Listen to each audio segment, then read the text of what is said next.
हम अपने बच्चों के हालात पे बात करें तो हमारे बच्चे को 7 साल में 700 गालियां याद हो जाती हैं। जितनी देर चाहो बिना सांस लिए हमारा बच्चा गाली देता रहता है। और तकलीफ इस बात की है कि 18 साल का जवान हो जाता है बंदा, लेकिन जब दूल्हा बनता तो पूछता कि ये नफल कैसे पढ़े जाने। सोचने वाली बात है। कह रहे हैं नफल कैसे पढ़े जाने, आज तक इसे कहना भी नहीं आया। भाई थोड़ा सा दीन के करीब आइए और दीन सीखने की कोशिश कीजिए।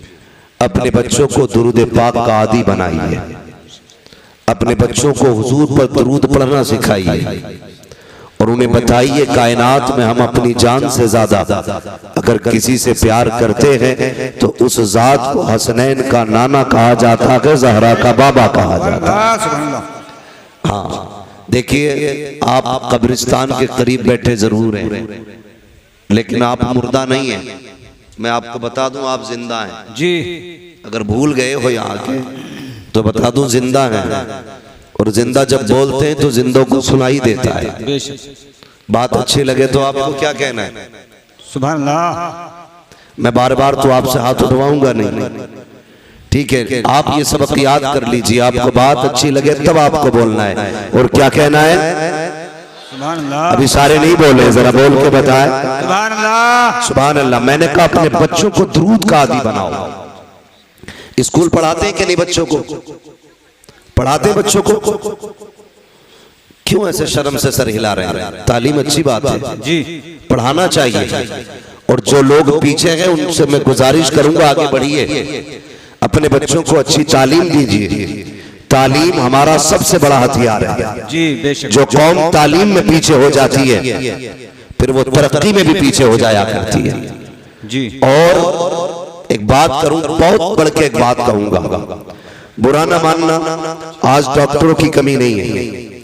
MBBS रोड पे अगर आप निकले तो 8-10 आपको तख्तियां MBBS की लगी मिल जाएंगी।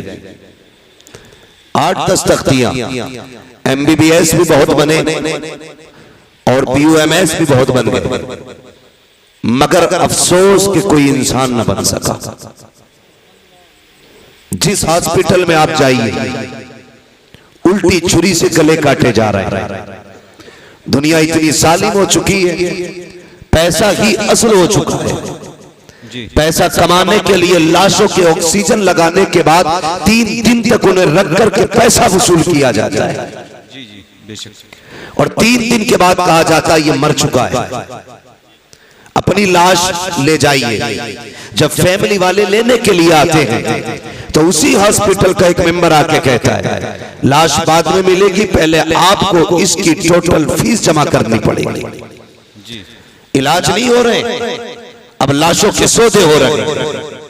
मैं तो अक्सर कहा करता हूं यार, अगर तुम्हें यह लगे कि कोई बंदा मरने वाला है तो उसे हॉस्पिटल न लेके जाना, उसे पाक से बिस्तर पे अपने घर में लेटा देना। कम से कम अगर चैन से जी ना सका तो चैन से मर तो सकता है। लेकिन हम करते क्या है? 2 बातें हमें खा जाती हैं।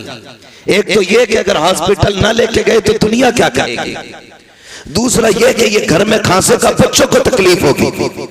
ये सोच करके हम हॉस्पिटल लेके भागते हैं।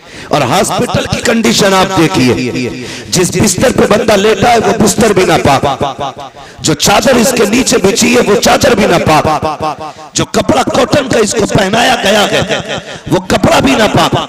आईसीयू में रखने के बाद मुंह पे ऑक्सीजन लगा दिया गया। अब कोई भी अपना उसके अंदर नहीं जा सकता। पूरे का पूरा स्टाफ ऐसा है जिसे कलमा तो बड़ी बात है, इस्लाम तक नहीं आता।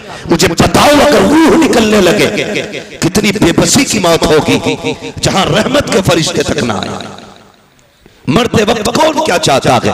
हर शख्स ये चाहता है मरते वक्त मेरी रूह आसानी से निकल जाए। क्या ही अच्छा हो तेरे घर के अंदर तेरा बाप लेटा हो, पाक बिस्तर हो, पाक चादर हो, पाक लिबास हो, इधर रूह बदन से निकलना शुरू करे। अगर बेटे को कुरान आता है तो बहुत अच्छा, भतीजे को आता है तब भी अच्छा है, खानदान में किसी को कुरान आता है तब भी अच्छा है। मैं जानता हूँ अगर खानदान में भी किसी को कुरान नहीं आता होगा तो कम से कम बेटों को इतनी गैरत आती होगी, मस्जिद जाकर इमाम को बुला करके लाएंगे, वो आके बाप के सरहाने खड़ा होगा, इधर रूह निकलती होगी वो यासीन पढ़ना शुरू करेगा, इधर रूह निकलती होगी वो सूरह रहमान पढ़ना शुरू करेगा। फिर तेरा बाप बेबसी की मौत लगी मरेगा, बल्कि शान से कहता जाएगा इन्हें जाना इन्हें माना, न रखा है से खाम लिल्लाहिल हम्द में दुनिया से मुसलमान है। नारे तकबीर, नारे रिसालत, मसलके आला हजरत फैजाने कुरान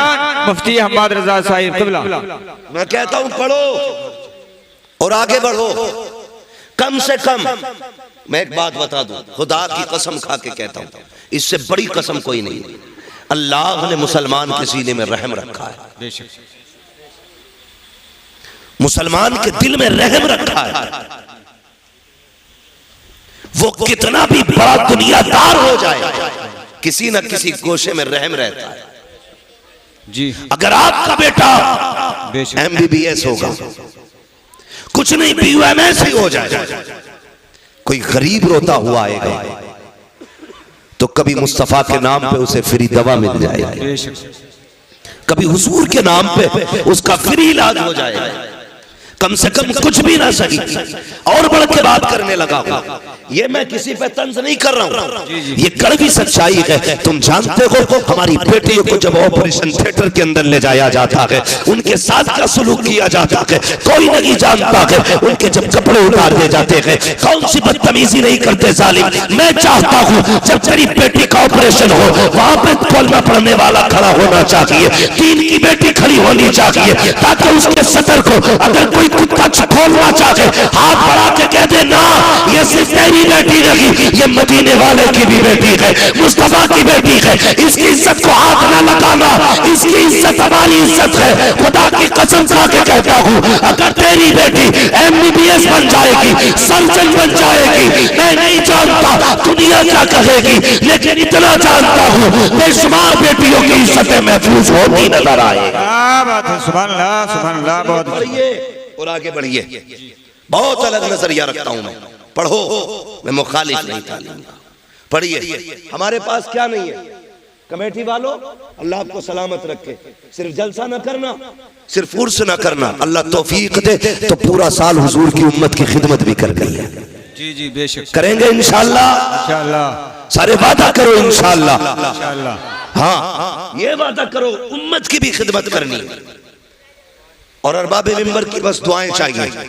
हमारे पास नारे भी बहुत हैं, ठीक है, उर्स भी हमारे काफी भारी होते हैं, लंगर भी काफी बड़े होते हैं, और ये होने भी चाहिए।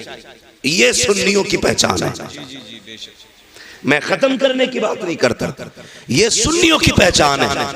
लेकिन मजा तब है आज मौलवी साहब के नाम का उर्स सजा के बैठे। जी जी बेशक। अल्लाह करे कल मौलवी साहब की तरफ से किसी गरीब बेटी का घर भी तुम बसाने के लिए खड़े हो जाओ। जी जी बेशक। जिस तरह पूरी कमेटी ने इकट्ठे होकर के खून पसीने की कमाई से उर्स सजाया, अल्लाह करे किसी गरीब की बेटी के हाथ मेहंदी से इसी मेहनत से सज जाए। बेशक दावे के साथ कहता हूँ, भले तू साल भर मजार पे ना आना, दुनिया के किसी भी कोने में तुमने गरीब बेटी के हाथ मेहंदी से सजा के उसका घर आबाद करा दिया, मरने की देर होगी मदीने वाला तेरी कब्र को सजाने खुद आ जाएगा। हमें ये करना पड़ेगा और आगे बढ़ना पड़ेगा। मेरे दोस्तों कितने पीछे रह गए, खुद सोचो, खुद सोचो। जिसके धर्म की कोई था नहीं वो तो मजबूती से थामे बैठे, जिनके मजहब की एक तारीख रकम है, आज वो कितने पीछे। तुम देखोगे किसी भी गैर मुस्लिम को तुम आज देखो बिना तिलक के नजर नहीं आएगा। जी जी बेशक। बहुत गौर से सुनना मेरी बात। जी जी। बिना तिलक के नजर नहीं आएगा। बिना बालों के नजर नहीं आएगा। आज क्या हुजूर ने हमें टोपी दी थी, किधर गई? कितने लोग लगाते टोपी? सोचो तो सही, कितने लोग टोपियां लगाते हैं? कब? जुमे के दिन टोपी लगती है। किस दिन? जुमे के। बोलो, जुमे के। नाराज हो? जुमे के दिन। नाराज नहीं हो तो फिर बोलो, जुमे के दिन लगाते कि नहीं? जी जी जी। और कौन से दिन लगती है? ईद के दिन। वैसे तो किसी ना किसी के सर पर रोज लगी रहती है, लेकिन मैं वो बात कर रहा हूं जिसमें ज्यादातर लोग टोपी लगाते हैं। दूसरा कौन सा दिन है? अल्लाह सलामत रखे, भाई कह रहे हैं ईद का दिन। और एक दिन और आता है जिसमें सारे लोग टोपी लगाते हैं, वो दिन आता है रबीउल अव्वल शरीफ का दिन। जी जी बेशक। हुजूर की विलादत के दिन सबके सर पे टोपियां होती हैं। और एक दिन और आता है जिसे मुहर्रम की 10 तारीख कहा जाता है, जिसमें अक्सर लोगों के सर पे टोपी होती है। जब सब टोपी लगा लेते हैं तो हुकूमत हिल जाती है। तो मैंने 4 बार टोपी लगाई, हुकूमत हिल गई। अगर 365 दिन टोपी लगा लोगे तो दुनिया हिलती हुई नजर आएगी। जी जी बेशक। लेकिन लोग कहते हैं अरे मौलवी साहब तकरीर करना, लोनिया रुपट्टे ना ओढ़ नहीं। तो मैं सीधी बात कहता हूं, जब से लड़कों ने टोपियां उतार दी, बेटियों ने दुपट्टे उतार दिए। बाप टोपी ओढ़ना शुरू कर दे, बेटियां दुपट्टे ओढ़ना शुरू कर देंगे। आदत डालिए बच्चों के, आदत डालिए। गलत मैसेज मत लेके जाना। मेरी बात का ये मत निकालना मैं किसी को सताने आया था, दिल तोड़ने आया था। मैं बताना चाहता हूं, आज शादियां आप देखिए, शादियों में जाओ तो शरीफ आदमी खड़ा नहीं हो सकता। भाई कितने में किया होटल बुक के? 2 लाख में, 5 लाख में। और एक इज्जतदार आदमी अंदर एक लुकमा नहीं खा सकता। हजरत को ले जाना, टहल टाल के बाहर आ जाएंगे, क्योंकि वहां जितने खा रहे हैं सब बैलों की तरह घूम घूम के खा रहे हैं। नीचे बैठ के खाने वाले को तो पागल समझा जाता है। और अजीब लोगों का सिस्टम है। एक ने तो कारी असगर साहब एक ही प्लेट में बिरयानी भी डाली, कोरमा भी डाला, जर्दा भी डाला, कोल्ड ड्रिंक थी, वो दूसरे हालात में पकड़े पड़ा। अब वो खाए कैसे? हालात देखिए। जी जी बेशक। और प्लेटें वो कई जगह पे फाइबर वाली, वो फटी कपड़ों पे। बारात आफत में बदल गई। बेशक।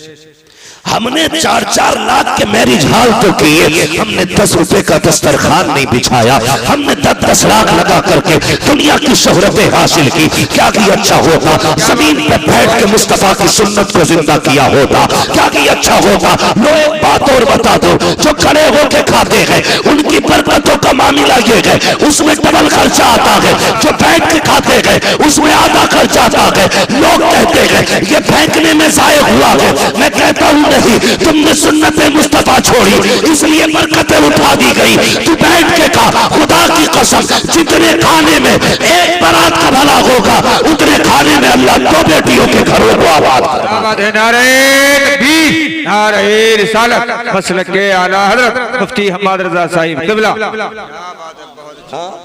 बात खाने की आ गई तो एक और कह दूं, कार्ड आता, कार्ड एक आदमी की दावत है तो मोटरसाइकिल पे 3 बैठ के जाते हैं। समझ रहे मेरी बात? ये बात गौर से सुनना। एक पे 3 बैठ के जा रहे हैं, रास्ते में दोस्त मिल गया, उससे कहते तू भी टंग जा। कई लोगों की ये कंडीशन है देखी ताहिर भाई के पैर रखने जगह नहीं, ऐसे चिलगाड़ी बन गया, दावत खाने जा रहे आप।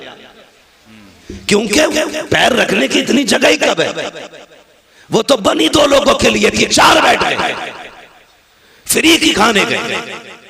पहले एक बात याद रखिए, मेरी बेटी हो या आपकी बेटी हो, हर बंदा खाना अपने मेहमान के हिसाब से बनाता है। ठीक है जी? जी जी। और क्या करते हैं, अगर 100 मेहमान उसकी लिस्ट में होते हैं तो 120 लोगों का हर बंदा खाना बनाता है। जी जी जी। बच जाए कम ना पड़े। बेशक। और जितनों को दावत देता मैं हूं या आप हो, उसके रजिस्टर में चढ़े होते कितने लोग खाने वाले हैं। अब अंदाजा लगाइए, एक के साथ एक फ्री आ गया, तो उसने बनाया था 120 लोगों का, खाने वाले कितने हो गए? 200 हो गए ना, 100 का डबल हो गया तो जी जी 200 हो गया, और कभी कभी 250 भी हो जाते हैं। अब ये बताइए ये जो आप एक की दावत में 3 टन के जा रहे हो, तुम्हारे बाप की जागीर थी? खुद सोच के बताइए, तुम नहीं जानते। एक बाप जब बेटी को रुखसत करता है ना, लोग खाने के ऐप बयान करना शुरू करते हैं। नाक तक भर के खागा और तीली डाल के को नमक तेज था, हल्दी कम रह गई जी, बोटियां गला दी। कुछ कहता छोटे पीस होते, मुंह का साइज देख के जाता ना। हकीकत गुंडागर्दी है ये खाने में भाई। एक गरीब मर गया रोटी पकाते पकाते। तुम किसी के खाने को खाने के बाद कहते हो इसका चावल कच्चा था, नमक तेज था, मिर्च ज्यादा थी, हल्दी कम डाली गई, तेल ज्यादा था। और यार इतना बोलने से पहले जरा पंडाल में जिधर खाना चल रहा है उधर देख तो सही। किसी कोने में बेटे का बाप गर्दन झुकाए खड़ा होगा, वो देख रहा होगा, वो दिल में कहता होगा मालिक रोटी कम न पड़ जाए, मालिक शोरबा कम न पड़ जाए। किसी कोने में खड़े होके कहता है या अल्लाह आज इज्जत रख लेना, तुझे क्या पता तेरी नजर में तो एक वक्त का उड़द गोश्त है। उस बाप से पूछ उसने इस कुर्तों के लिए कितने दिन ओवर टाइम ड्यूटी की है, उससे पूछ एक वक्त के खाने के लिए उसने कितनी रातों में उठ के मजदूरियां की है, उससे पूछ इसने कितनी मेहनत से एक बारात का खाना बनाया है। जब से बेटी पैदा हुई है इसने नए कपड़े पहनना छोड़ दिए थे, जब से बेटी घर में आई थी इसने घी दूध खाना छोड़ दिया था, जब से बेटी घर में आई थी इसने अपने शौक खत्म कर दिए थे। और तू कहता है खाने में कमी रह गई है। और शर्म कर, शर्म कर, अगर खाने में कमी थी भी तो ना कहता कमी है। अगर कोई पूछता कैसा है, कह देता खुदा का शुक्र है बड़ा अच्छा खाना बना है। तेरा इतना कह देने से तेरे पेट में दर्द नहीं होगा, लेकिन इतना जानता हूं अगर तू खाने की तारीफ करता जमीन पर गरीब राजी हो जाता, अर्शों पे खुदा की रहमतें राजी हो। क्या बात है, सुभान अल्लाह, सुभान अल्लाह, बहुत अच्छी, बहुत खूब। पहली बात तो ये करनी है भाई, जितनों की दावत है इतनी जाएंगे, समझ गए? बोलो इंशाअल्लाह। हाँ, जितनों की दावत है उतने ही जाएंगे। और मैं तो कहता हूं अगर तुम्हें पता चले ना कोई बेटी को रुखसत कर रहा है और उसने अपनी इज्जत बचाने के लिए लोगों को दावत दी है खाने की, तुम्हारी खुराक 2 रोटी है ना, 1 रोटी अपने घर खा के जा, 1 रोटी बेटी वाले के दस्तरखान पे खा, 1 रोटी बचा दे। खुदा की कसम अगर तेरी छोड़ी हुई 1 रोटी से गरीब की इज्जत बच गई, अल्लाह कयामत में तेरी इज्जत की हिफाजत फरमाएगा। सुभान अल्लाह, सुभान अल्लाह। हाँ, सुभान अल्लाह। छोटी छोटी बातें हैं लेकिन ये जन्नत में ले जाने वाली बात। बेशक बेशक। लोगों की इज्जत का ख्याल रखा करो, मान रखा करो लोगों की इज्जत का। अल्लाह आपको सलामत रखे। कोशिश ये करनी है हमें सिर्फ जलसा नहीं कराना है, हमें हुजूर के दीन की भी मदद करनी है, जी जी बेशक। हमें इस्लाम की बेटियों की भी मदद करनी है। और एक बात जिम्मेदारी के साथ कहना चाहता हूं, जो जरूरी बात है वही कहने के लिए आया हूं। कोशिश ये करें, मैंने भी मस्जिद देखी, अल्लाह सलामत रखे उन लोगों को जिन्होंने मस्जिदों को अपने घर से ज्यादा खूबसूरत बनाया है। जी जी बेशक जी, सुभान अल्लाह। और इतनी गुजारिश हो रही है जैसे तुमने पत्थर से मस्जिद को सजाया है ना, वैसे सजदे से भी मस्जिद को सजा लेना। बेशक बेशक। जिस खूबसूरती से तुमने मस्जिद बनाई है ना, उसी खूबसूरती से तुम जाकर सफों में भी बैठना। अल्लाह सबका दिल मस्जिद में लगाए, सबको 5 वक्ता नमाजी बनाए। बड़ी प्यारी मस्जिद है और लग रहा था कि हाँ किसी जगह पे बैठे। मगर मेरा एक मशवरा और है, इस वक्त सबसे ज्यादा जरूरी है हमारी खानकाहों, हमारे मदरसों, हमारी मस्जिदों के साथ साथ हमारे अपने स्कूल भी होने चाहिए। जी जी बेशक। हमारे अपने, समझ गए ना मेरी बात? स्कूल, जी जी, जहां हिंदी इंग्लिश पढ़ाई जाती है, स्कूल, टीचर, समझ गए ना? खानकाहों के साथ साथ हमारे अपने स्कूल भी होने चाहिए। इस वक्त तो हमें मुस्लिम कहां खड़ी है, एक ऐसे दोरागे पे कौम मुस्लिम खड़ी है कि तबाही के अलावा कोई रास्ता नहीं। बेशक। या तो आप अपनी बेटी को जाहिल रखिए और या फिर आप बेटी से हाथ धो बैठिए। बस 2 रास्ते हैं तुम्हारे पास। जी, समझ रहे मैं क्या कहना चाह रहा हूं? या तो जाहिल रखिए आप बेटी को, अगर बेटी को बचाना चाहते हो तो जाकिर रखिए, और पढ़ाओगे तो खो बैठोगे। बेशक। इसकी वजह यह है कि हमारे अपने स्कूल नहीं है, हमारे अपने कॉलेज नहीं है। लोग कहते नहीं नहीं कोई बात नहीं है, बेटी पे पूरा एतमाद है। मैं बेटियों तक एक बात पहुंचाना चाहूंगा, खुदा की कसम सुनो, दुनिया में जो तुम्हारा बाप तुमसे प्यार कर सकता है वो तुमसे कोई प्यार नहीं कर सकता। बेशक बेशक। लेकिन कमी क्या की हमने अपनी बच्चियों को स्कूल नहीं दिए। वो ट्यूशन पढ़ने जाती हैं, वो स्कूल पढ़ने के लिए जाती हैं। ट्यूशन के नाम पे क्या होता है आप सोच भी नहीं सकते। इस्लाम दुश्मन ताकत है, पूरी प्लानिंग के साथ खड़ी है। तेरी बेटी को घर से कदम निकालने की दे रहे हैं। मैं नहीं कहता तेरी बेटी गलत है, लेकिन उसे बिगाड़ने में ज्यादा देर नहीं लगती है, इसलिए कि इस्लाम के दुश्मन पैसे भी लिए खड़े, ऐश के सामान भी लिए खड़े, पूरी मदद भी उनके साथ। जो लड़कियां चाहती हैं वो हो जाता है, इसलिए कि पावर ताकत उनके साथ। क्या कर सकते हो तुम?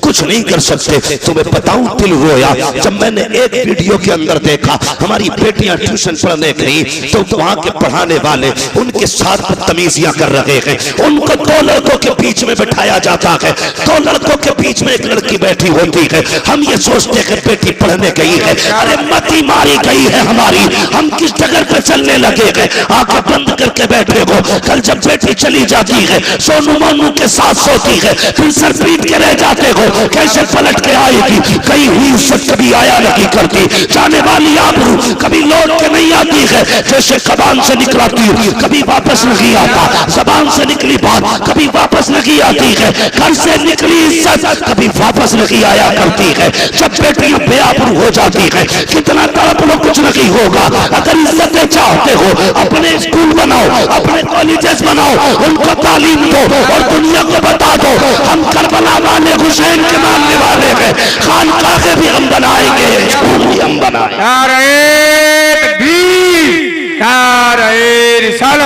मसलके आला हज़रत फैज़ाने हुजूर ताजु शरिया, रज़वियों की तकरीर, नबी के दुश्मनों की फूट गई तकदीर। समझ रहे मेरी बात?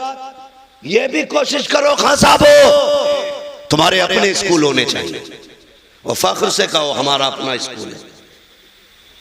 क्या इनके नकाब नहीं उतारे गए स्कूलों में? दुनिया गूंगी बनी रही, मुझसे बर्दाश्त नहीं होता। मौत एक बार आनी है, एक बार मरना है, और याद रखिएगा किसी ना किसी को तो कुर्बान होना पड़ेगा, किसी ना किसी को तो मरना पड़ेगा। मेरी बात सुने, हमारी बेटियों के नकाब उतारे गए स्कूल में एंट्री से पहले, ड्रेस के नाम पे उनके कपड़े उतार दिए गए। तुम्हारे अपने स्कूल होंगे, किसी की मां ने दूध नहीं पिलाया है, किसी की बेटी की कोई जूती उतार सकता, कपड़े तो बड़ी बात। अपने स्कूल बनाओ, शौक कम करो, होटलों में नाश्ते कम करो, इस पैसे को बच्चों के मुस्तकबिल पे लगाओ। मुजफ्फरपुर के अंदर एक बच्चे को पिटवाया जाता है, ये मुस्लिम है। हमने थोड़ी देर बैठ के मोबाइल में देखा और ये कब बुरा हुआ। तुमने क्या किया कौम के लिए अगर ये बुरा हुआ तो? क्या दिया तुमने? दिल रोता है। मैं सुन्नी हूं, मुझे वहां भी कोई ना समझे जी, मगर तकलीफ होती है। खानकाहों में जाना हमारा वतीरा है, बुजुर्गों के कदमों में बैठना हमारी इज्जत है जी, बेशक। लेकिन कई बार ऐसा मैंने देखा है, खानकाहों में जितनी ऊंची गोलकें लगी हैं उसमें पैसे डालने जगह नहीं होती, उंगलियों से धकेल धकेल के पैसे भरे जाते हैं। उन पैसों को गिनने के लिए लोगों के नंबर नहीं आते हैं। और यार कभी वही पैसा उठा करके बच्चों के मुस्तकबिल पे लगाओ, स्कूल कॉलेजेस पे लगाओ। खुदा की कसम खा के कहता हूँ, खानकाह में पैसा दोगे तो शायद 10-20 का पेट भरेगा। अगर यही पैसा तुम अपने बच्चों के मुस्तकबिल पे लगा दोगे, 10-20 का नहीं बल्कि 10-20 सदियों का अल्लाह भला फरमा दे। सुभान अल्लाह, सुभान अल्लाह। बहुत अच्छी, बहुत अच्छी, बहुत खूब। निज़ामे महफूज़ कुछ इस तरह बिगड़ा है साकी, उन्हीं को जाम मिलता है जिन्हें पीना नहीं आता। जी जी, बेशक। उन्हीं को जाम मिलता है जिन्हें पीना नहीं आता। माशाअल्लाह, मेरी बात सुने, कई गलत नहीं है, कारी बाकिर साहब, कारी असगर अली साहब, ये उलमा मदरसे से जुड़े लोग जानते, तनख्वाहों को कई कई महीने हो जाते। इमाम की तनख्वाह कितनी रहती है मस्जिदों में? 10,000 12,000 है, इतनी तनख्वाहें रहती हैं। उसमें भी क्या होता, अगले महीने ले लियो, मारी जा रही है कि तनख्वाह तुम्हारी, हम भाग रहे हैं क्या? खुद सोचो, ये 12,000 की तनख्वाह देने में पूरी कौम ऐसी बातें करती है। पहली बात तो ये कहूं, जब वक्त हो जाया करे तनख्वाह एक दिन पहले ही दे दिया करो। जिस तरह तुम्हारे बच्चे होते हैं उसी तरह इमाम के भी बच्चे। कोई ये ना समझे इमाम साहब बुलवा रहे हैं मुझसे, पहले सुन लीजिए, कभी पता चले अगले दिन दोनों इमामों की छुट्टी कर दो, वो नहीं है। ये सारी बातें मैं अपने दिमाग से और अपनी जरूरत के पेश नजर ये बात कर रहा हूं, जिसकी मैं जरूरत महसूस करता हूं। हाँ, इमामों की तनख्वाहें बेचारों की 6-6 महीने लेट है। उनके भी बच्चे हैं, वो भी बीमार होते हैं, उनकी भी दवाइयां हैं, उनके भी शौक हैं। लोग कहते हैं दिल नहीं लग रहा नमाज में, लगेगा कहां से, तनख्वाह तूने दी नहीं।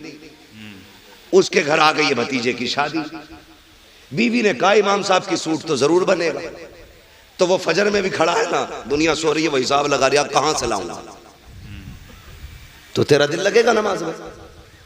खुद बताना वगैरह, अल्लाहू अकबर। उसके बाद कह रहा पता नहीं उस दुकान पर 1700 का मिलेगा, वहाँ 1800 का, वहाँ 2100 का, वो भी पैसे मिले भी नहीं है, किससे उधार लूंगा। ये सारा हिसाब जब फजर में लगेगा तो दिल लगेगा नमाज में? जरूरतें पूरी कर दो। जब वो खड़ा हो ना, उसका दिमाग दुकान पे ना जाए, उसका दिमाग सीधा अल्लाह की बारगाह में चला जाए। बेशक बेशक।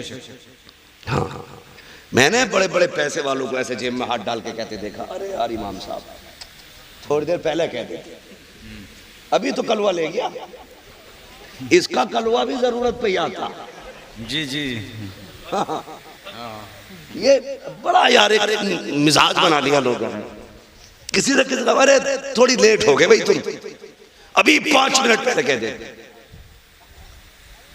क्या आदतें बन गई? आदत झूठ और मक्कारी फितरत हो गई हमारी, फितरत है। किसी का इंतकाल हो जाए और तुम ना बताओ, फिर वो पूछे यार तुम जोहर में नहीं थे, यार दफन में गया था, अरे यार मुझे क्यों नहीं बताया, मैं भी जाता। फर्ज कर लो अगर जाते टाइम बता दो चलेगा, अरे यार क्या बताऊं वो बकरा बीमार है ना, मैं भी चलता। मतलब करना एहसान ही है, जिधर से चाहो कान पकड़ लो। ये भी कोई जिंदगी है? जिसके साथ खड़े हो खुलूस के साथ खड़े हो, खुलूस के साथ, दिखावा नहीं होना चाहिए, मक्कारी नहीं होनी चाहिए। अरे इमाम साहब अब कहिए तुमने, अभी अभी कलवा आया था, सारी दे दी, चलो फिर भी देखेंगे, ये कह के जान बचा के निकल लेते है। अभी आ जावे तावीज देने वाला, एक बकरा लाइए, पैसे ना होंगे तो बीवी के जेवर गिरवी रख के बकरा लागा, बकरा। अब तो देखो तरक्की कर ली सबने, पहले मुर्गा मांगते थे, बकरा मांगते, पूरा बकरा चाहिए। ये बता खानदान की तकदीर लिखेगा क्या इससे, पूरे बकरे से? भाई हम तावीजों में और अपनी जरूरत के लिए कुछ भी कर सकते हैं, दूसरे के हक के लिए कुछ करने तैयार नहीं। इन चीजों से निकलिए, खुलूस पैदा कीजिए दिल में। देने वाला कौन है बोलो? सारे बोले कौन देता है? और जोर से कौन देता है? जरूरतें कौन पूरी करता है? अल्लाह करता है ना। उसकी रजा के लिए तू दूसरों के काम चला, वो तेरे काम चलाना शुरू कर दे। हाँ, जब तक तुम अपनी तदबीर हिसाब लगा रहे, 100 रुपए बचा लूं भाई, कल इससे कोरमा बनना है, कीमा लाऊंगा 100 रुपए का, मूंछ पे हाथ मार के खाऊंगा। लाया खरीद के, पक भी गया, अल्लाह ने पेट खराब कर दिया। अब टुक टुक देखते आ, ले भी आया, पक भी गया, खा नहीं सकते। अल्लाह कहता देख ये मेरी पावर है, हम अगर चाहे तो तेरे हाथ में कभी तेरे मुंह में नहीं जाने दे सकते। जी बेशक, हाथ में भी। और कहता जो हम पे भरोसा करता है ना, हम उसे वहां से देते जहां से वो सोच भी नहीं सकता। जी बेशक बेशक, सोच भी नहीं सकता है। इसलिए मेरी गुजारिश है, जहां जरूरत है वहां इन्वेस्ट करो बेशक। लेकिन आज सबसे बड़ा तो दबंग वही है ना जो सबसे ज्यादा इमाम को डरा के रखे। और इमामों से भी हाथ जोड़ के गुजारिश है, प्रधान आ जा तो सराहना ना छोड़ा करो, तुम इमाम हो। हाँ, ये भी मामलात खराब हैं। प्रधान आ गए तो जगह छोड़ दी, कोई गरीब आ गया तो हिलने ही तैयार नहीं। अपना भी समझो एक ही सफ में खड़े हो गए महमूद अयाज। जी बेशक। ना कोई बंदा रहा ना कोई बंदा नवाज। प्रधान भी है खड़ा हो लाइन से। कौन है तू? मैं वो हूं जो गांव का प्रधान है, मैं मुखिया हूं, मैं जमींदार हूं। होगा तू, मैं मस्जिद का इमाम हूं। तेरी रसाई कहां तक है? थाने तक। मेरी रसाई खुदा तक है। जी बेशक। तू थाने कब जाता है? जब दलाली का नंबर हो। मैं खुदा तक कब जाता हूं? दिन में 5 बार लेके जाता हूं। जी पावर देख अपनी, और तू भी डट के खड़ा हो। अगर कोई कहे इमामत करनी है मेरी सुननी है, छोड़ दे मुसल्ला, कह देना। भूखे रह सकते हैं, इज्जत के सौदे नहीं कर सकते। और कई लोग ना इस चीज को इनकिसारी कह देते हैं, ये बड़ी आजिज़ी है। ये आजिज़ी नहीं है, चापलूसी है।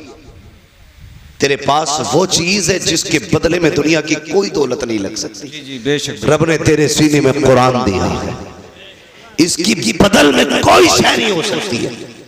बैठ डट के बता दुनिया को तू कौन है, बताना। हाँ, जो 4 लाइनें इंग्लिश में याद करते लोग उसके आगे खड़े होकर सल्यूट मारते। तूने तो 30 पारे कुरान के सीने में सजा रखे। जी बेशक। लेकिन हम उसकी इज्जत नहीं करते। आगे लोटा ना हुआ, ये सफना बिछी, निकालो इन्हें।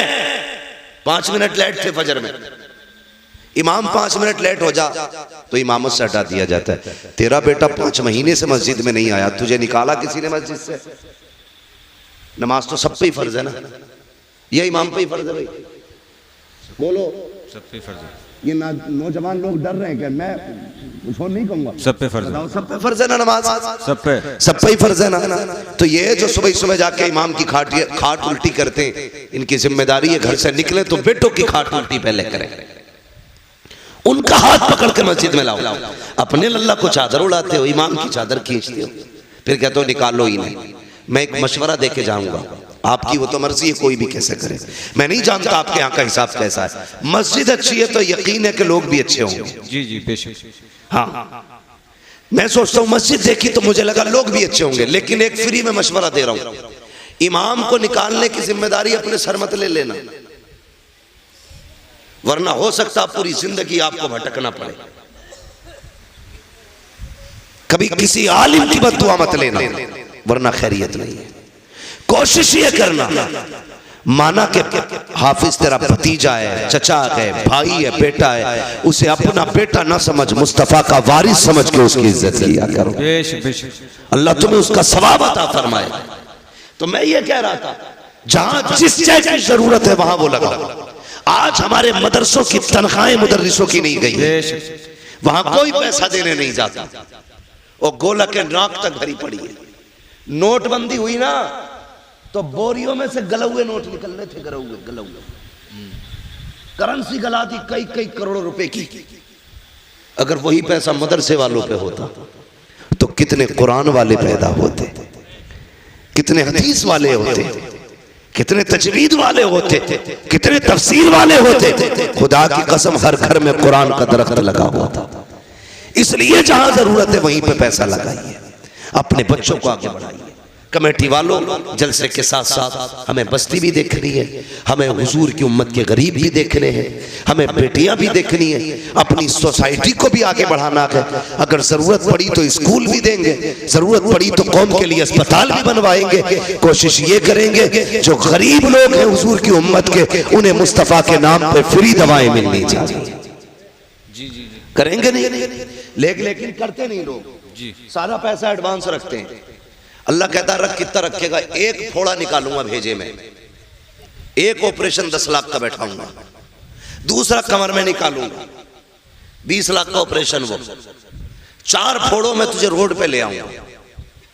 वो कहता है यही दौलत गरीबों पे लुटा, फिर देख मैं तुझे मौत भी ऐसी दूंगा कि तुझे मरते वक्त मौत का एहसास नहीं होने दूंगा। जी बेशक। सौदे तो करो रब से यार, सौदे तो करो। इसलिए मेरी गुजारिश है, आप अपने पैसे को भलाई की जगह लगाइए, जरूरतमंदों पे खर्च कीजिए, जो जरूरतमंद नजर आए उन पे पैसा खर्च करें। अल्लाह ताला हमारी कौम को दिन दूनी रात चौगुनी तरक्की अता फरमाए। और एक बात बता दूं, जब भी हुजूर पे दुरूद पढ़ने की बारी आए ना, जी बेशक। कंजूसी नहीं करनी। क्या नहीं करनी है? कंजूसी। क्या नहीं करनी है? कंजूसी। कंजूसी समझते हैं ना जी। मैं आप ही के इलाके का हूं, आप ही की जबान बोल रहा हूं। कंजूसी नहीं करनी है, बल्कि जब हुजूर पे दुरूद की बात आए तो फिर खुल के हुजूर के नाम पे दुरूद पढ़ना, बेशक बेशक, बढ़ के हुजूर के नाम पे दुरूद पढ़ना। सुभान अल्लाह। आपको लंगर भी खाना, कितनी देगे बनती हैं? कई बनती हैं, खिचड़े की 4-5 देगे बनती। जी जी जी। अल्लाह सलामत रखे। और हमारा तो अकीदा ये इन लंगरों पे हमारी नस्लों के गुजारे। क्या बात है, बेशक। बरेली से आवाज आती, तेरे टुकड़ों पे पले गैर की ठोकर पे न क्या बात डाल, है। झिड़कियां खाए कहां छोड़ के सदका तेरा। तो बच्चों की आदत डालिए दुरूद पढ़ने की। ये जो चुप रह गए ना, इनके बाप ने दुरूद पढ़ना नहीं सिखाया था। ये जो खामोश रहे दुरूद के मौके पर, इनको पढ़ना नहीं सिखाया था। तुम जानते हो दुरूद पाक की बरकत कितनी अहम है। कभी सोच भी लिया करो, अपने बच्चों को दुरूद का आदी बनाओ। अगर बच्चा स्कूल जाए, ड्रेस में देर होती है, माँ कहती ले बेटे ये रहा मोबाइल, थोड़ी देर गेम खेल, अभी नाश्ता बना के लाती हूँ, अभी पराठा बना के लाती हूँ, अभी डिलेस उठा के लाती हूँ, अभी तेरे जूते लेके आ रही हूँ।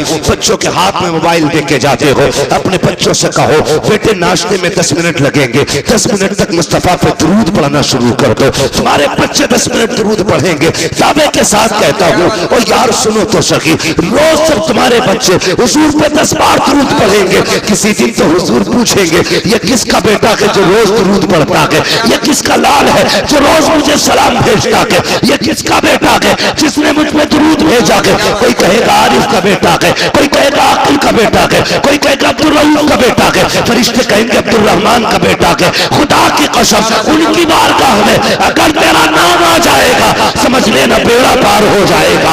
इसलिए आदि बनाओ बच्चों को। हम तो दुरूद से दूर है, सलाम से दूर है, बरकतें तो देखो। अल्लाह अकबर। एक बहुत बड़े पाए के बुजुर्ग हैं, सफर कर रहे हैं, वक्त असर का था, वुजू करने की चाहत हुई, चाहते थे नमाज पढ़े, लेकिन इस कसरत से पानी नहीं था जितना आज पानी है। हर जगह पे टंकी लगी है, प्रधान ने टंकियां बनवा दी। अब कोई टोटी बंद करने तैयार नहीं है, खुला है तो खुला है पानी। और मेरे भाई इस्लाम ने बताया था पानी हिसाब से खर्च करना, एक एक बूंद का हिसाब कयामत में देना है। ये इस्लाम हमें सबक देता है। आज लोग कहते हैं वाटर लेवल कम होता जा रहा है, उसी पानी को कम खर्च किया जाए। ये पैगाम तो 1400 साल पहले इस्लाम ने दिया था। मैं कुछ और कहना चाहता हूं, आज पानी की कसरत है, कल पानी कहीं कहीं मिला करता था, वो भी कुओं से लोग पानी निकाला करते थे। किसी बस्ती में एक कुआं होता था, किसी इलाके में कुआं होता था, कहीं पे कोई चश्मा होता था, कहीं पे कोई नहर हुआ करती थी। आज हर दरवाजे पे समर से भी लगे गए। पानी की कसरत है। वो बुजुर्ग नमाज के इरादे से है, असर का वक्त है, सफर कर रहे हैं, सामने बस्ती नजर आई, सोचा यहाँ पानी मिल जाएगा। बस्ती के करीब आए, एक कुएं को पाया, सोचा वुजू करूं नमाज पढ़ना है। जैसी गए क्या देखते हैं, पानी तो था, डोल और रस्सी लगी थी। दाएं बाएं देखने लगे, हैरत में थे, क्या किया जाए, पानी कहां से लाया जाए। इतने में एक छोटी सी बच्ची छत से खड़ी थी, देखते कहती है बाबा आपका कुर्ता बता रहा है, आपका मामा बता रहा है, आप कोई अल्लाह वाले हो, आप कोई आलिम दीन हो। हाँ बेटी, कहा क्यों परेशान हो, कब वुजू करना है, नमाज पढ़नी है, कब फिर देर किस बात की है। कब बेटी पानी कुएं में है और कुआं गहरा है, कोई रस्सी लगी है, डोर लगी है, पानी कैसे निकालूं, जब पानी निकलेगा तब वुजू होगा। बच्ची मुस्कुरा के कहती है ताज्जुब है आपकी दानाई पर, आप अल्लाह के बंदे होकर के इतना हिसाब लगा रहे हो कि डोल रस्सी आएगी तब पानी निकलेगा। का फिर का ठहरिए, बच्ची करीब आई है, आने के बाद बच्ची ने कुएं की तरफ झांका और अपना थूक कुएं में डाला। जैसी थूका है, पानी किनारे पे आकर रुक जाता है। कहती बाबा अब वुजू भी कर लीजिए, नमाज पढ़ लीजिए। उन बुजुर्ग ने पानी भरा, नमाज पढ़ी है। उसके बाद कहते हैं बेटी बता तो सही, तेरी उम्र इतनी है, तूने कोई नमाज भी नहीं पढ़ी होगी, तुझ पे भी रोजे भी फर्ज नहीं हुए होंगे, तुझ पे अर्ज भी फर्ज नहीं होगा, लेकिन ये तो बता बेटी ये कमाल कहां से लेके आई है, तूने पानी में थूक दिया, पानी ऊपर आ जाता है। बच्ची ने कहा था बाबा जाइए, ये अंदर की बात है, राज में रहने दीजिए। कहा नहीं बेटी बता तो सही, ये कौन सा अमल किया है तूने कि तेरे थूक में इतनी पावर है, पानी किनारे पे आ गया। बच्ची ने कहा सुनो बाबा मेरी अम्मी जब रात हो जाती है मुझे 1000 तानों की तस्बीह देती है और उस वक्त तक सोने नहीं देती जब तक 1000 मर्तबा मैं हुजूर पे दुरूद नहीं पढ़ लेती हूँ। ये सजदों का कमाल लगी, ये मुस्तफा पे दुरूद पढ़ने के कमाल से बानी। क्या बात है। नारे तकबीर, नारे रिसालत, मसलके आला हजरत, नबी के गुलामों की शान, जन्नत के हैं मेहमान, मुफ्ती हम्माद रजा साहिब क़िबला। आदत डालो दुरूद पढ़ने की, अपने बच्चों को दुरूद पाक सिखाओ। सिखाएंगे इंशाल्लाह, सिखाएंगे इंशाल्लाह। खाली वक्तों में तस्बीह दे दिया करो और ये होड़ लगा दो, जो आज ज्यादा दुरूद पड़ेगा उसे शाम को ये इनाम दिया। बेशक बेशक लगाओ ये बच्चों में से। जी जी जी। जिसके महीने में सबसे ज्यादा दुरूद होंगे उसे महीने के लेवल का इनाम दिया जाएगा। साल भर में जिसके ज्यादा दुरूद होंगे उस बच्चे को साल भर के हिसाब से सबसे बड़ा इनाम दिया जाएगा। डाल ये जिद, फिर देख मुस्तफा कितने मेहरबान होते। जी जी जी, कितने मेहरबान होते। लोग कहते हैं बड़ा जी चाहता है मदीना देखूं, तू दुरूद की आदत डाल ले, हुजूर मदीने से तेरे घर चल के आ जाए। करो ना ऐसे काम, आदत डालो, आदत डालिए, बच्चों को सिखाइएगा। और ये तहजीब ये बचपन से बच्चों को सिखाई जाती है। जी जी जी, बचपन से सिखाई जाती है। आप गौर कीजिएगा, करबला जानते हैं ना? करबला कितने लोग जानते हैं? करबला का नाम कितने लोगों ने सुना है? हाँ, सबने सुना, सबने सुना ना? जी जी। जिन्होंने हाथ उठाए अल्लाह नजफ अशरफ के रास्ते सबको करबला शरीफ की हाजिरी नसीब फरमा दे। ठीक है जी, सारे लोग करबला को जानते। जी जी। आप पूरी करबला पढ़ डालिए, पूरी करबला। वहां लाशें भी थी, डर भी था, तन्हाइयां भी थी, जंगल था, दहशत थी, गम था, दर्द था, भूख थी, प्यास थी। कौन सा सितम ऐसा था जो करबला में ना था? बेशक। किसी का एक बेटा मर जाए लोग कहते हैं कमर टूट गई। सलाम करो सैयदा ज़ैनब को, हाँ हाँ बेशक, जिसके सामने बेटों की लाशें भी थी, जी जी, भतीजों की लाशें भी थी, सगे भाई की लाश भी जिसके सामने पड़ी थी। मगर सलाम ज़ैनब तेरी हिम्मत को, खुदा की कसम तूने अली की बेटी होने का हक अदा करके दिखाया था। जी जी बेशक। मैं कहना ये चाहता हूं, इस सब के बावजूद खेमे जले थे, अहले बैत अतार की दौलत लूटी गई थी, जी, लेकिन कोई ये नहीं बता सकता किसी ने अहले बैत की बेटियों को बिना नकाब के किसी का चेहरा देख लिया। हर सितम अपनी जगह था, मुस्तफा की शरीयत अपनी जगह थी। जी जी बेशक बेशक। सैयदा ज़ैनब ने 13 मुहर्रम को सफर शुरू किया। जी जी जी। कितने को? 13। सारे बोले कितने को? 13 मुहर्रम। 13 मुहर्रम को करबला से चले, 27 रमजान को मदीना शरीफ पहुंचे। जोड़ के लगाओ हिसाब कितने बने? मेरे हिसाब से तकरीबन 9 महीने बनते। जी। कितने महीने? 9। जोर से कितने? 9 महीने बनते। लेकिन इस 9 महीने के सफर में सैयदा ज़ैनब जब मदीना शरीफ पहुंची थी तो 72 कुरान मुकम्मल कर चुकी थी। जी जी बेहद, जी जी बेशक। सुभान अल्लाह, सुभान अल्लाह, सुभान अल्लाह। 72 कुरान 9 महीने के सफर में। किसी ने सैयदा ज़ैनब का एक बाल तक नहीं देखा था, एक बाल तक। तारीख अपनी जगह है, लिखने वालों ने लिखा, लेकिन मेरा ईमान ये कहता है किसी की मां ने वो दूध नहीं पिलाया। जी जी बेशक। बेटे को जो अली की बेटी की कोई चादर छीन लेता।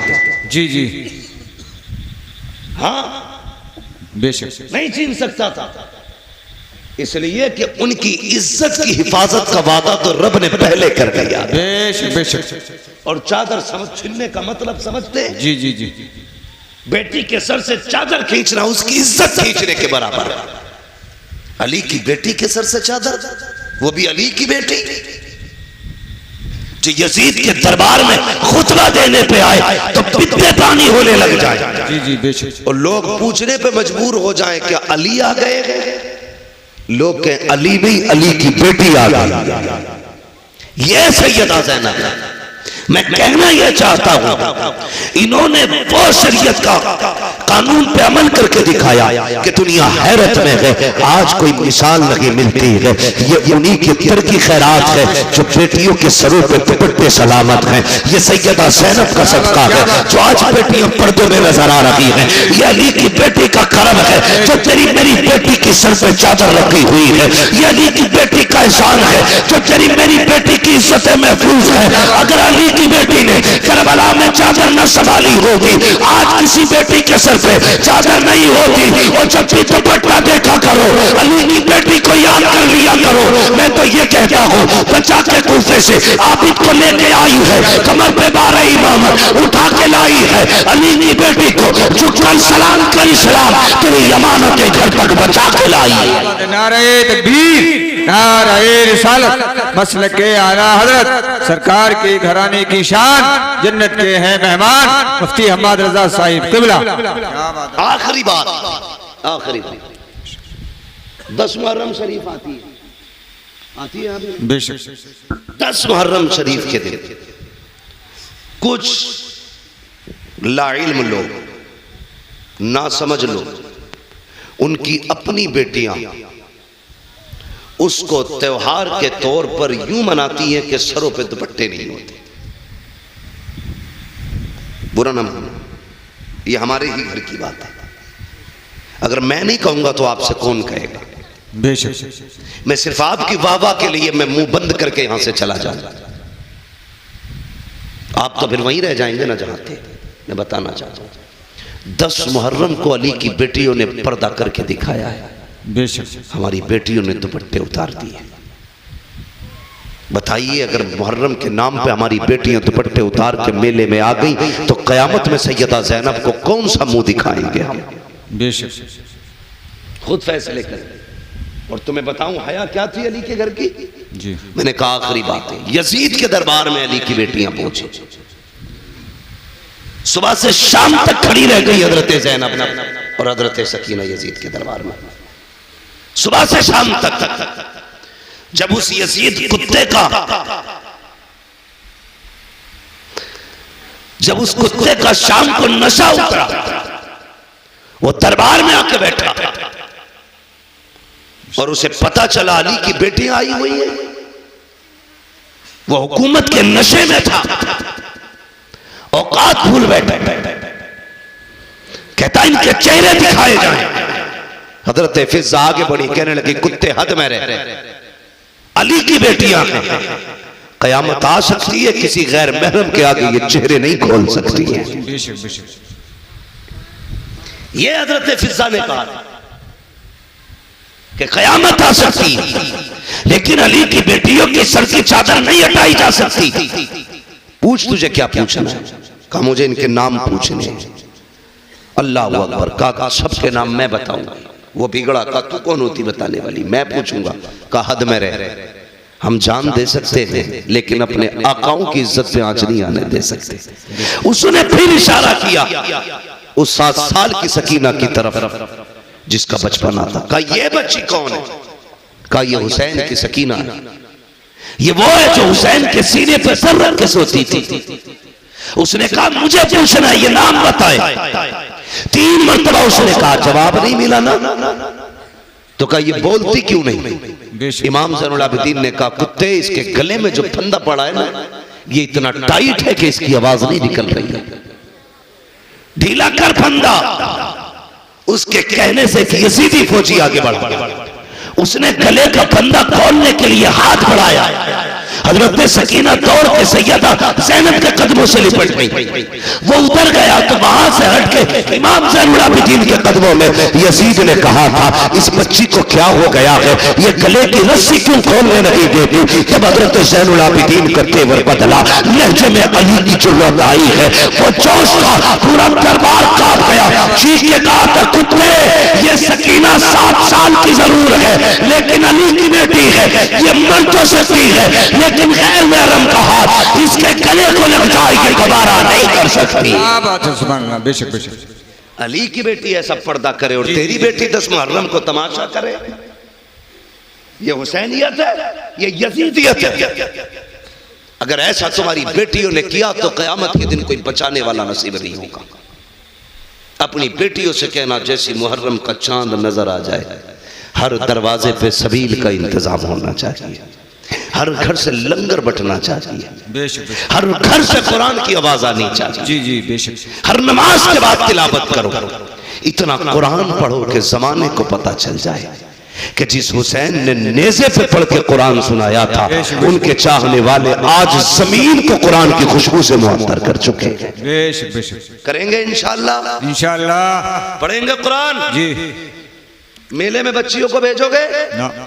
बोलो, सब नहीं बोल रहे, कदाल में काला है। बच्चियों को भेजोगे मेलों में, उनको पर्दा सिखाइए, उन्हें बताइए कि कनीज़े फातिमा हो तुम। हया तुम्हारी सबसे बड़ी दौलत है। जी बेशक। हया तुम्हारी सबसे बड़ी दौलत है। अल्लाह ताला हम सबको करबला वालों की खैरात से मालामाल फरमाए। आमीन आमीन। हम सबको मौला करबला वालों का फैजान अता फरमाए। आमीन। मौला करीम हमारी नस्लों में बुजुर्गों का फैज अता फरमा। हमारी नस्लों को अल्लाह वालों से मोहब्बत करने वाला बना। आमीन। मौला करीम हमारी नस्लों को हुसैन और आले हुसैन का आशिक बना। बस जो हुए गलत उनको माफ फरमाए रब्बे कायनात। जिंदगी ने दिया साथ, फिर होगी मुलाकात। चमन रहा फूल खिलेंगे, जिंदगी रही फिर मिलेंगे। मुसाफिर हैं हम भी, मुसाफिर हो तुम भी, किसी मोड़ पर फिर मुलाकात होगी। फकीरान आए सदा कर चले, सदा खुश रहो ये दुआ कर चले। सारे लोग कलमा शरीफ पढ़ लीजिए, ला इलाहा इल्लल्लाह मुहम्मदुर रसूलुल्लाह व मा अलैना इल्लल बलाग। अस्सलामु अलैकुम व रहमतुल्लाह।